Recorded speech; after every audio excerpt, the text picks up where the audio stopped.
Nick Carboni didn't always have a seat at the anchor desk, and his career title didn't always say sports multimedia journalist. I think it was always in the back of my mind, especially when I watched Sports Center or any sports network or sporting event. I always kind of thought that could be something I would get into, but I guess I just didn't really know how to go about it or the steps to take. Those steps became evident during the economic collapse of 2008. Carboni was working as a sports writer in his home state of Connecticut at the Hartford Courant, but he didn't see his career progressing because print journalism jobs were decreasing. That's when he enrolled at Syracuse University in 2009 as a master's student in broadcasting to learn a new type of storytelling. I really think of myself as a storyteller, and that's why I do this. And so I wanted to try to do that in a different way than just print, adding video elements. I think I just needed a new adventure. But with that adventure came worry. Carboni had always had a love affair with words, what to say and how to say it.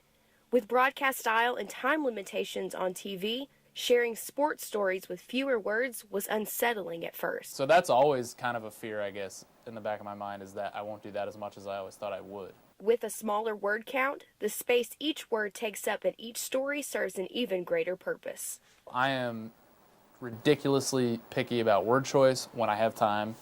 And I have this little thing that I wrote here. It says writing equals performance, because I think your writing for TV is going to directly affect how you perform on television. Now, as the sports director at WBIR, Carboni combines those words and his love of sports to tell viewers the stories and sounds of the latest sports news in a way that relates the man now behind the desk with those on the other side of the screen. But I think TV in that 3 minutes or whatever I have is like the most, that's when you'll see the Nick fan come out. When I'm on TV, that's what I want to come through, is that I'm a fan just like somebody watching. It was scary because I didn't know what was going on. It only took one play for 11-year-old football player Eli Hames to sustain a concussion. I hit someone square on, and they hit me in the head, and then my head bounced off the turf, and that's all I remember. It turns out he wouldn't remember much during the next 3 days after that hit. Hames was cleared to enter the game after correctly answering minimal concussion protocol questions. Allowing players back on the field after huge hits, though, isn't unheard of.